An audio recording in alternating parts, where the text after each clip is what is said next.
Our next speaker is Lauren Kapono.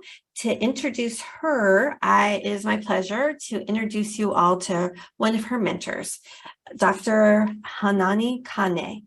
Dr. Kane is a scientist, a surfer, a voyager, originally from Kailua, Oahu. She currently lives in Papako, Hilo. Presently, she's an assistant professor at Arizona State University, and soon to be with us again at Manoa. She uses the ocean as her classroom, the sky as her blackboard, and the islands as models for sustainable living. She specializes in sea level rise impacts upon Hawaii's nearshore coastlines, as well as natural threats to the island successions in Hanaumoku Ea. Sorry, I'm killing that. But anyway, the Northwestern Hawaiian Islands, and I will practice, I promise. So it is my pleasure now to hand the mic over to Dr. Kane. Mahalo, Lisa. It is an honor to introduce our next speaker, Lauren Kapono. Lauren is from Hilo, Hawaii, a graduate of Hilo High School, and received her bachelor's degree from the Marine Science Department at Hilo. Lauren's journey through academia has in many ways been non-traditional, so congratulations, celebrate you for that. But Lauren is strongly passionate that decision-making should be centered on and led by Native people and place. That her work ensures that the health of the environment is a reflection of the health of our people. Through her graduate studies, she created a project with the community of Ka'upulehu, the nonprofit Namako Nauna, and the support of the Mega Lab that explores how sea level rise will influence intertidal habitats. Lauren secured funding for her work from the Pacific Islands Climate Change Cooperative. And last week, we had the opportunity to go back to Kalaemanō, a place she has been working with Namako Nauna for the past 8 years. Lauren, in her special way, shared with me a conversation that she had with one of her kupuna. She said, have you ever thought about the places that you love, but maybe more importantly, the places that love you back? Kalaemanō is one of those places to me, Lauren said. It's one of her favorite places in the world. And imagine that, doing your graduate studies, your work, with that much aloha for a place and for its people. So, Lauren, we mahalo you for mentoring your mentors, for creating classrooms for students of all ages in the places that you love the most, and for being brave and finding comfort on the rocky shorelines while the rest of us are running away from the incoming swell. It has been a joy to watch you grow and teach over the past 2.5 years, and this huike is well-deserved. We love you, and we are so very proud of you. Oh, mahalo nui, you guys. I just wanted to check if you guys can see my presentation slide. Okay.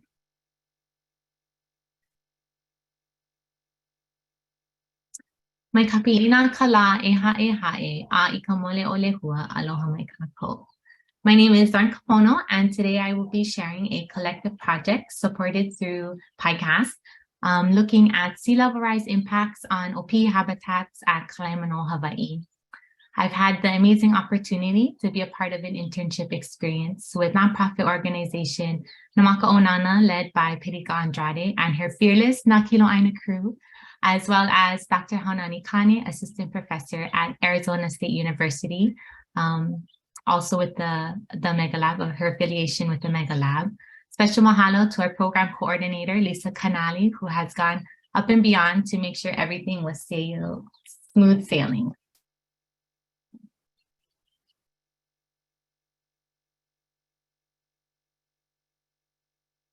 First off, I would like to share a little bit about myself, where I come from, and my past experiences that have led me to where I am today. No laila, o wau no o Lauren Kapono no Hilo Maiau. I come from the Kanilehua Ua and the Pali of Hamakua. I am raised by an ocean-loving ohana and continuously fed by my expansive community.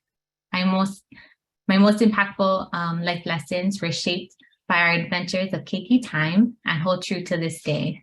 Never turn your back on the kai, leave places better than you found it, always offer if you have enough, and when in doubt, don't go out. My love for my home, my family, my Hawaiʻi comes through the memories of taste, smell, and touch. I am very passionate in caring for my home to ensure it is a Hawaiʻi my keiki can also enjoy.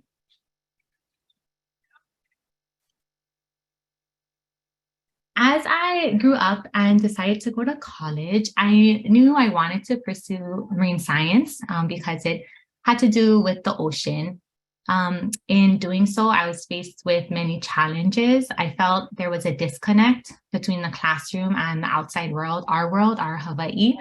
And so then I enrolled in a marine science course named Ku'ula that allowed me to finally connect all the pieces of science, communication, and meaning.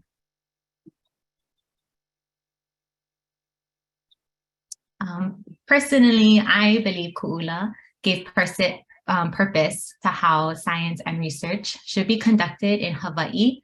Ku'ula was an intensive and immersive experience that put faces and community initiatives behind the science, which really showed us what it looks like to regain space as Native people, and also showing us the real of how much work it is to do so. So I mahalo Ku'ula, Dr. Misaki Takabayashi, and Pelika Andrade for providing a class such as this in a place where it didn't exist, but is most needed. Ku'ula made me feel that I could continue in the STEM field as a Kanaka Maoli, and it gave me the confidence and reassurance that I am where I belong.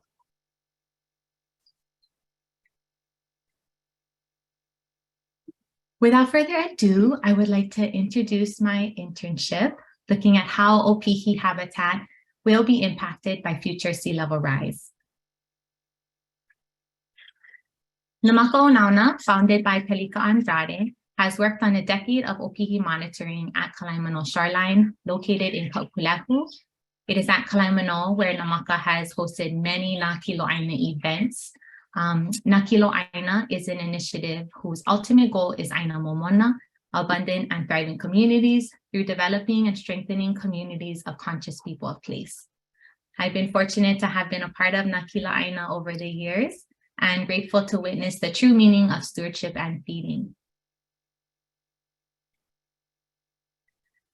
This project is also a collaboration working with Dr. Haunani Kane, assistant professor at Arizona State University and professor for the multi-scale environmental graphical analysis, the Mega Lab. Dr. Kane has mentored me along with other Hawaiʻi students through the process of creating visual images that were used to conceptualize the importance of sea level rise on the intertidal ecosystems. This part of my internship was super new for me. It challenged me to look at Opihi and the ocean through a different lens. In Hawaiʻi, the intertidal zone, also known as the foreshore or seashore, is a place of cultural practice, food harvesting, recreation, and a basic necessity for access to the ocean. The intertidal shoreline is where the sea meets the land and holds a special footing for individuals to enjoy the boundaries of elements. The identity of island communities and coastal resources will become increasingly vulnerable as accelerated sea level rise is projected to promote beach erosion, threaten coastal infrastructure, and limit public beach access.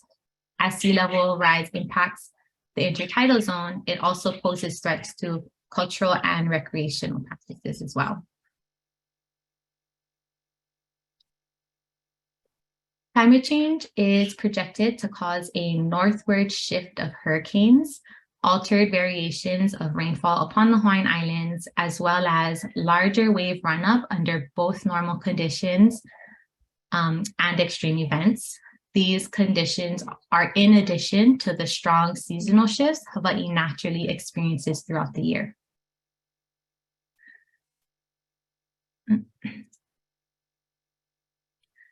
In the Hawaiian Islands, there are 3 limpet species: makaiuli, blackfoot, alina, yellowfoot, and ko'ele. They are collectively known as Opihi. Opihi makes up a majority of our shellfish consumption in local communities and inhabit the intertidal region, among many other fish, seaweed, and invertebrates. During the high surf season, the tidal pool areas fill with water and they provide a great habitat for baby fish, making the intertidal zone a prime nursery for them as well. Across the entire Hawaiian archipelago, Opihi inhabit the splash zone, where they graze on crustoscorline algae, CCA, and epibenthic microorganisms. We also call CCA pink rock for the obvious color band it shows along the rocky edge. Opihi provides a significant ecosystem services by mitigating the overgrowth of many algal species that would otherwise overtake the intertidal zone. Opihi do graze and help keep that balance. Long-term changes in seasonal and annual weather patterns coupled with elevated water levels will cause the intertidal zone to migrate to higher elevations. And in order for Opihi populations to migrate successfully, it will depend on the inland substrate type.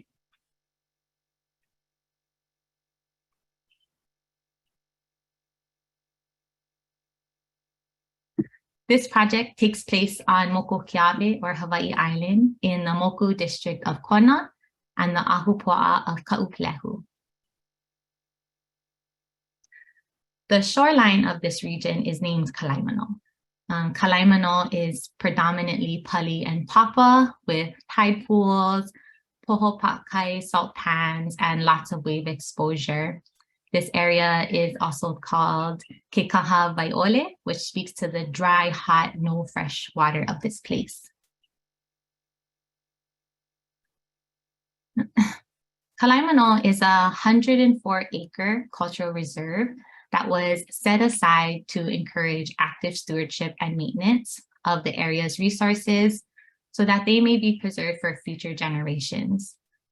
As some of you may know, Kalaemanō is within the Kaupulehu Marine Reserve, which was established in 2016, driven by community-based fishers with the State Department of Land and Natural Resources.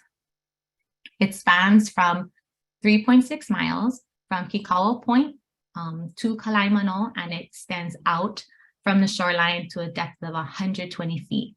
And this is called the no take the rest area. No fishing or gathering of any kind is allowed within the Marine Reserve, and the management of this process is between the Kaupulehu Marine Life Advisory Committee, also known as KEMLAC. In 2008, Namaka Unauna, founded by Pelika Andrade, first partnered with Auntie Lena Ala Keakelani Leitner of the Kaupulehu community to conduct Opihi monitoring at Kalaemanō. Namaka has access to Kalaemanō as a living classroom to learn about the importance of building relationships to place and being present on Aina to unfold the layers of responsibilities of stewardship. So Namaka strives to strengthen our communities by building conscious watchers and observers to obtain Aina Momona.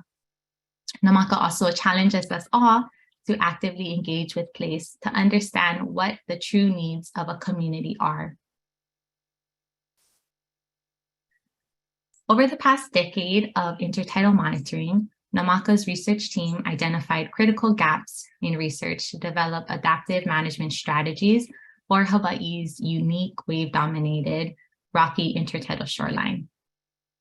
From their recent findings, they have drew new hypotheses that focus on effects of seasonal changes in habitat, patterns of reproductive cycles, recruitment, and productivity of rocky intertidal communities.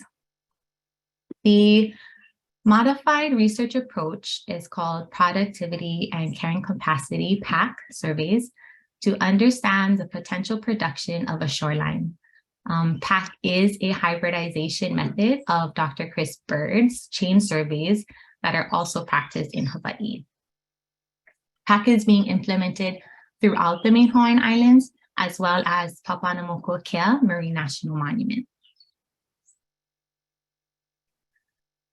So the PAC surveys were conducted in 2 primary locations within the Kalaemanō shoreline.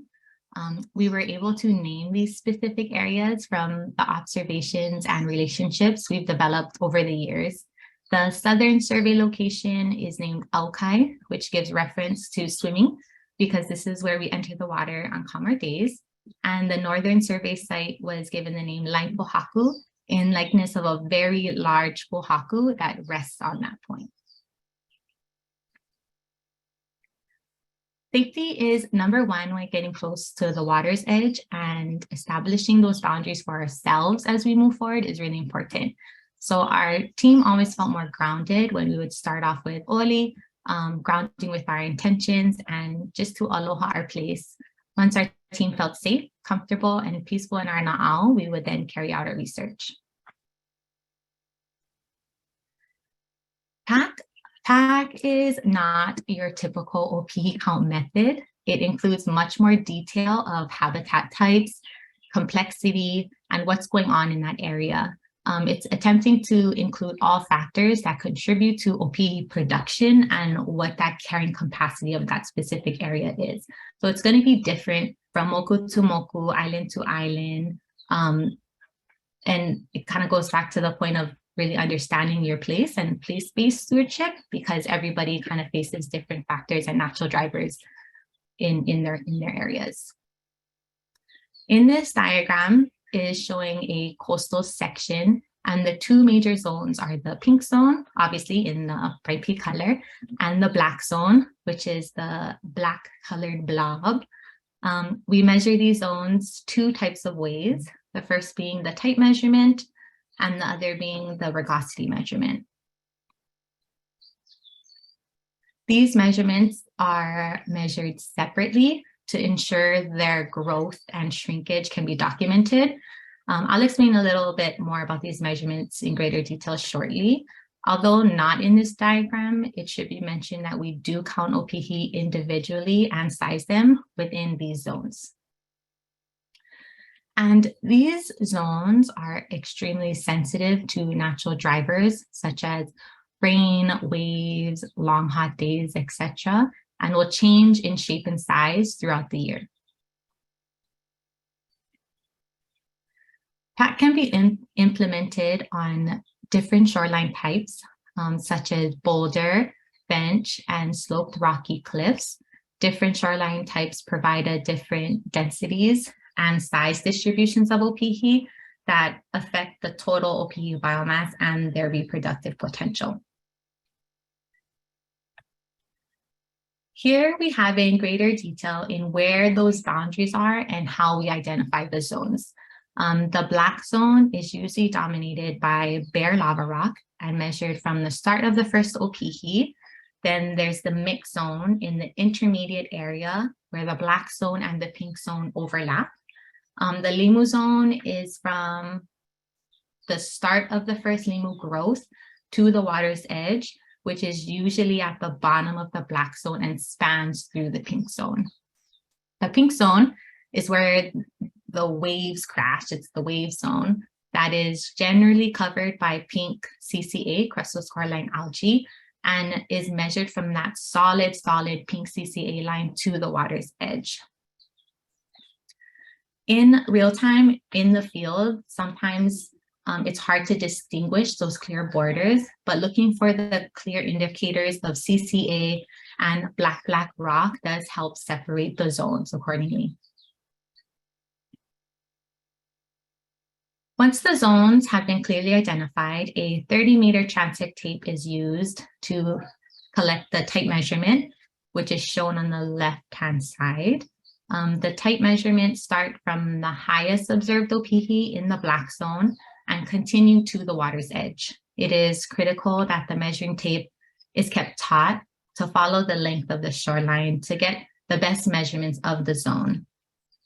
And the type measurements are used as a rough estimate of shoreline expansion and shrinkage from Mauka to Makai. Frugosity is a simple measurement of a surface's roughness, which is shown on the left. The measurements are collected by carefully overlaying the tape on the curves and spaces to get more precise measurements of shoreline habitat availability, because things live in the cracks and underneath other things. So it's important to kind of get that topography of the shoreline that way. Within the designated zones, we count all the Opihi in the black zone and then all the Opihi in the pink zone. They're counted using specific size classes, which are in increments of 1 centimeter. We also use ABC lettering to help categorize the Opihi into their classes. For example, class A is 0 to 1 centimeters, and size class B will start anywhere that's larger than 1 centimeter up to 2 centimeters and so forth. So a typical survey day may sound something like 4 black aunties, 2 black barakas, and 6 pink dozas, which means 4 Opihi in the black zone at size class A, 2 Opihi in the black zone at size class B, and 6 Opihi in the pink zone at size class D. So it's really fun to just kind of add that to your lohe being at the kai doing this, because it cracks you up and everybody makes up their own A, B, C, D, E, F, you can imagine. The last step is to take the measurement of the largest Opihi in each zone and then speciate it.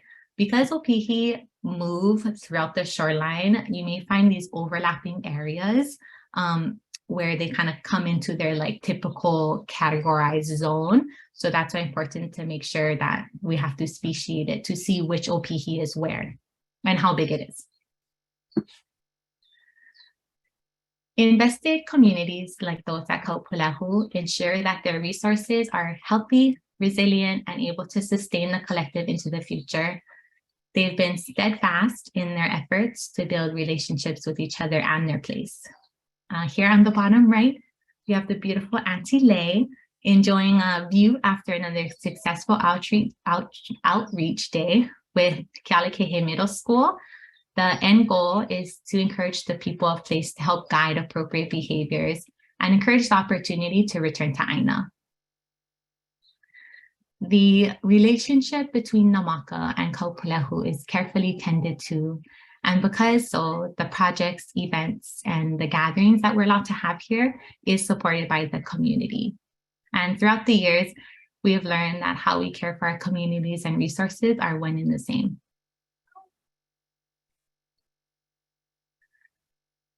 The partnering portion of this research project is to assess seasonal shifts in intertidal resources from the PAC surveys and predict long-term impacts of sea level rise upon the intertidal habitat. So to create the necessary maps used to understand this, a series of field mapping was conducted using 8 sets of these 1 meter by 1 meter checker targets, a real-time kinematic positioning RTK GPS system, and a DJI Mavic unmanned aerial vehicle or drone. The RTK application of surveying is used to correct for common error in current satellite navigation systems. As mentioned before, the 2 PAC surveys were separated into 2 spaces, Aukai and Laipohaku. Flight plans were ran for each location separately at 10 meters and 30 meters. As we also flew a full extent flight path at 60 meters, which covers both Laipohaku and Aukai. The full extent covered about 70,000 meters squared at 1.8 centimeters per pixel, and that's the resolution. We need to fly at different elevations to see different things. So for instance, the higher you go up, the more you see, but in less detail. And the closer you fly, the more detail. So for example, we did a manual test run at 5 meters at Laipohaku and could see Opihi, the kazis from 3 centimeters and up, hauke uke, and limu, and we could even identify the different types of limu. but the lower you fly, you can't fly over as much. And you also dabble with the darkness of the crashing waves. Here we have our first major outcome. The full extended orthomosaic image is captured at 60 meters above sea level.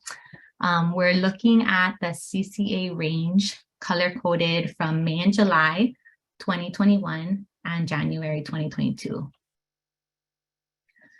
This image shows shifts between a single summer and winter seasonal cycle. In the spring, we know there appears to be more habitat available, but the CCA also appears to have shrinked back during the summer. And this goes to show how the seasons influence the shoreline and the resources connected to them.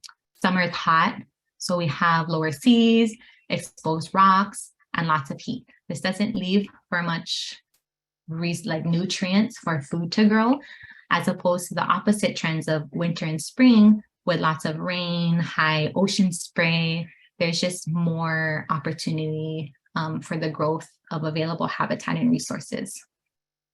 So that's what we're seeing here. Using the drone images, the UAV images, we are also finding new ways to utilize the aerial view and recognize the advantage to see populations spatially over larger areas of shoreline and habitat sections. This map was created in ArcGIS Pro, and the sea level rise projection was provided by NOAA. Here we have Kalaemanō showing sea level rise an additional 3 feet, 6 feet, and 9 feet above the present day. The red polygon represents the full extent study area where PAC was conducted. 3 feet is in the light blue color. That is mostly remains along the coastline, and 6 feet is the medium blue, which comes way more inland, especially more on the southern area, probably because there is less tall facing pulleys around there. So the water can just kind of surge up a lot easier. And 9 feet is shown in the dark blue and comes inland the highest. As you can see, the highest coastal flood map exposure projection expands halfway up to the Kalaemanō Interpretive Center. The National Oceanic and Atmospheric Administration, NOAA, has mapped sea level rise for the state of Hawaii from 0 to 10 feet. NOAA does map in feet so that this information can be used by the general public, so it's available for anybody to use. This map shows where the new water's edge would be located along the coastal area. From this map alone, we can see that the majority of the future shoreline will be primarily basalt lava rock, and basalt rock is identified as potential Opihi habitat, which is an adaptive future outcome for sea level rise in this area. Current research and future estimates agree that sea level will rise somewhere between 3 to 6 feet.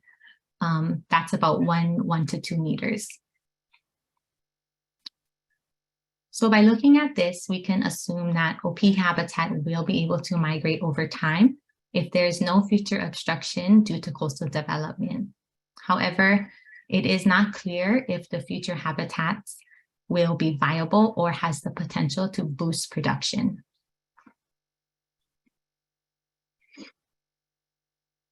Some limitations to the drone is accounting for the changing tides. In this particular survey, you want to get the tide at its lowest so you can see the most shoreline exposed, as well as swell, wind, and generally any really bright sunlight that can reflect off the water and cause bad glare. So it was best to survey in the early mornings, which we did. Also, try our absolute very best to avoid wave splashes and crashing the drone is a real thing. Some pros is that you can conduct an analysis over a larger area instead of singular transects. Although drone is super cool and probably can save us a bunch of time, it could never replace the full load of pack. Some things need to be recorded in detail, and the additional observational data you gain from being out on the shoreline is really important. But to say drone surveys are a great supplement to pack and makes us think about things, different things, because it's through a different lens, literally a different lens. Collectively, we work to better understand how these habitats shift both seasonally and under a changing climate so that we can maintain and care for our homes for generations to come. We hope to build community capacity within research, resource management, and within our lahui. So let us ask ourselves what we want from our productive resources and spaces. Lastly, I would like to share with you folks how this internship led to one of the most memorable and humbling experiences. In the summer of 2021, I was invited to participate in a research expedition to Papaʻanamokuakea. This effort was supported by OHA, Office of Foreign Affairs, the Maka'onana, and the National Fish and Wildlife Foundation. My kuleana was to help lead the intertidal resource monitoring, which encompasses PAC, as well as assist in collection of offshore sediments, looking at pressures of climate change on island formations over time. To prepare for this expedition, it starts before you get on that vessel, and Dr. Kane's team was coming to Hilo for a geospatial training. So I thought it would be beneficial to utilize their trip and have a PAC training at Kalaemanō. This worked out perfectly because we were able to share the technical aspects of each other's kuleana over the course of a few days. And it was really nice to be able to build a little relationship with these guys before we headed out to sea for days at a time.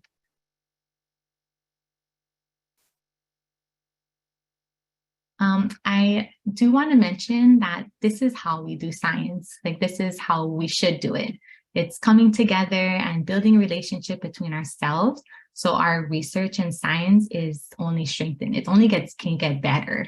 So because we sailed up to Papaʻanamoku on the Makani'olu, which is a 96-foot triple-masted schooner, we had kuleana to be a part of the crew. This included being on watch, steering the vessel, kitchen duties, checking sails and lines, engine checks, all the good stuff. Here is our awesome hui. From Kauai, we have Kainoa Lam, Ocean Safety, and Hanale Wan Keali'iho'omalu, who is a lineal descendant of Nihoa, Cami Tavares, and Dr. Hanani Kane, island mappers extraordinaires, Kainalu Stewart and Aloha Kapono, who were past TCBES graduates, Brad Wong with OHA at the time, and myself. We are missing a few original crewmates, but unfortunately, due to COVID, they weren't able to join us. Nonetheless, we took them in spirit, Pelika, Ka'ala, and Liko. Here are a few pictures of our team conducting PAC on the islands of Kamohoali'i, La Perouse, and Nihoa. We also did survey Turn Island. We got to do some PAC on Turn Island as well. As you can see, the intertidal area is very aggressive, yet it's a happy place for Opihi. This is a great example of why PAC is so appropriate for ideal for islands, because it accounts for different habitat. It's measuring CCA, limu line, topography, and including swell direction. So even though we compare the Opihi in the main Hawaiian islands to Papaʻanamokuakea and can say like, oh wow, there's so much more, they're so much bigger. It's not including all the factors of their habitat, their availability to resources, their location within the ocean. It's a lot more than just saying what we don't see, but trying to understand what we do see. You know what I mean? That maybe switched around a little bit. So not to mention the Opihi are so big, but do we even know how to eat old tough Opihi anymore? I don't know. It has been a dream of mine to be invited to Papaʻanamokuakea. This isn't a place that you can just go if you want to. It's by invitation It's an intentional place, a place referred to as po, or where it all began. A place where our kupuna have left us lessons, but only if equipped with the right tools can you hear what a place is trying to tell you. So this trip was composed of Hawai'i, ohana, and purpose. Until this day, I look back and am inspired to make sure that the science or research that I'm a part of is useful for our people. And I would hope that to be true for anybody who has had a really impactful and meaningful experience, so that we can reflect on the why we do what we do. Mahalo for taking the time to listen to this growing and living project. This is something that I'm very passionate about and extremely humbled to be a part of. This doesn't stop here. I hope to continue and learn from anyone and my mentors and community in whatever way they'll have me. And so mahalo nui to Pelika Andrade and Dr. Haunani Khan for being strong and resilient wahine who contribute to bring others along your adventures and professional development. Mahalo to the Nakilo Aina crew for holding me accountable and leading by example for what it means to Awamo Kuleana. Mahalo nui to Dr. John Burns and the Mega Lab for providing a space of learning and embracing traditional knowledge systems. Mahalo to Lisa Canale for all your support and guidance throughout this experience.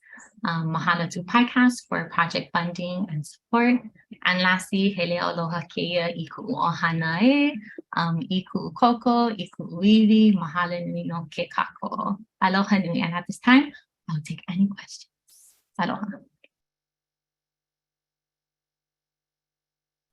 Thank you, Lauren. That was most excellent. I love the visual journey that you took us on. It was amazing photography. I would like to open the floor to any questions. If you have one, the first speaker, just go ahead and shout it out. Everybody else, just use the hand raising icon. All right. Well, John, go ahead. Take it away. Hey, Lauren, congratulations. That was a really great talk. It was super good to watch. I just want to say before I ask my question, it's been so fun, like watching you develop into a scientist from like the early days when you were starting to marine science to where you've gotten now. But beyond that, you know, on that journey, I think anyone who's been in science can relate to the multitude of inputs we get from various people telling us how we should be as a scientist, how to conduct or which way to act or how to get certain data collections, analyses, whatever done. And I think a lot of people struggle to find, you know, their place or how they're going to do something. But I've always been impressed with your ability to look through that, but always stick to what you believe is right and doing it the way you believe is correct and appropriate. And that's like beyond admirable. You know, there's just so few people I've seen have the capacity to hold fast to what they believe is right, and then also do incredible, meaningful science. So I just want to say how proud I was watching this and how impressed I am by you. And I really, really look forward to everything you're going to do in the future, because I believe you're going to do some amazing things for the people and places that you work. And on that note, the technical question is, you know, I've seen you present so much amazing data on Opihi in different places, different contexts, from like, you know, their reproductive rates to the ranges they like to exist in, to how people fish them and harvest them. I'm going to ask like the most general question, because if I was in the public, it's what I would sort of ask is like, how do you gauge this risk with sea level rise? You know, is it something where you see that change is going to come out of it that could be positive and negative, or is it something we should just be, you know, only concerned about? Like, where do you sort of look at it holistically?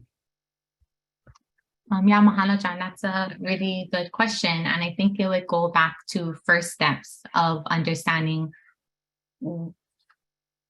like what area you're talking about and who you're talking about in that area. So for instance, if we're talking about Opihi, like we can say this specific for Kalaemanō, but it's going to be different for Keaukaha. It's going to be different for Oahu and so forth.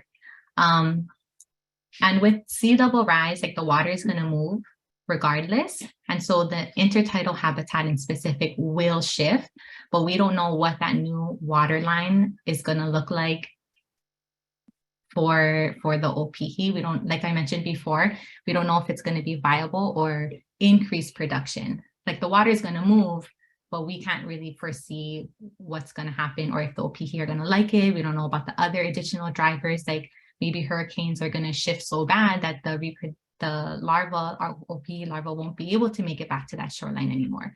So it's I think understanding baseline for your home and like your space, and then predicting or at least taking a guess, because that's fine too, you know, just like guessing what can happen and run with it. But in Kalaemanō in specific, like I think we can be okay as long as the hotel doesn't move more north. I think that's the biggest concern with sea level rise is our coastal development, at least here in Hawaii, to make sure that they have a really strong buffer. I hope that answered your question. Thank you. Excellent answer. Thank you so much. That was great. All right. Well, we have a little bit of time for additional questions.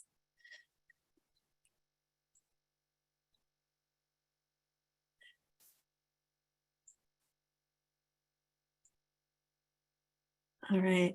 Well, I wanted, I hope you take some time, Lauren, and read the amazing comments that you have. You have a circle of support here that are very chatty. But I will ask you one question, the same question that I asked the previous two speakers, and that is, you know, if a person wanted to study place and do this community-based, community-led work, what would you recommend that how they go about doing that? What would be your advice?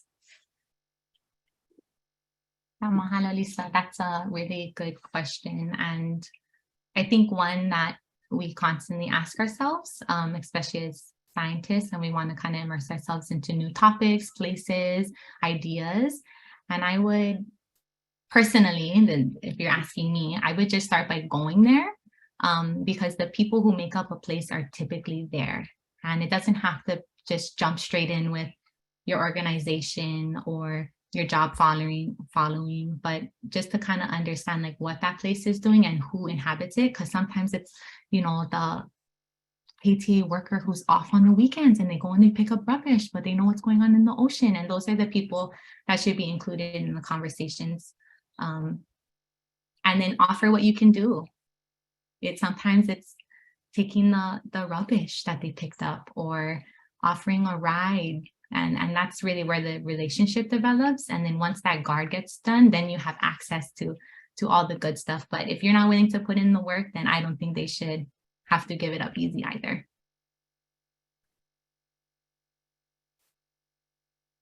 Good question. Thank you. Would anyone else like to ask a question? Hello, can you hear me? Yes. Hey, Hi, aloha. Hello, Lauren. Awesome presentation.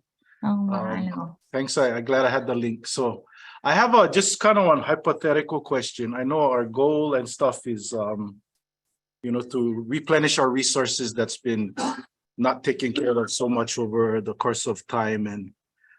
And I know the ultimate goal again is to, you know, kind of bring it back to Aino Momona, yeah? Is there, like, for certain areas on our island, if it came to a point where the place was replenished to, you know, kind of back to a healthy ecosystem, are we headed in the direction where it would like reopen for sustainable harvesting, or is that a conversation to have later on? Just a hypothetical question, you know, because I think we should be moving towards like more like food sustainability and stuff. Yeah. Definitely. Yeah, no, that's a great question. And it poses the idea of sustainability too. I kind of poke at it and it's like, what is sustainable? And in whose eyes is it sustainable? For us as people, right, we use the term, just take what we need, but we're all going to need different.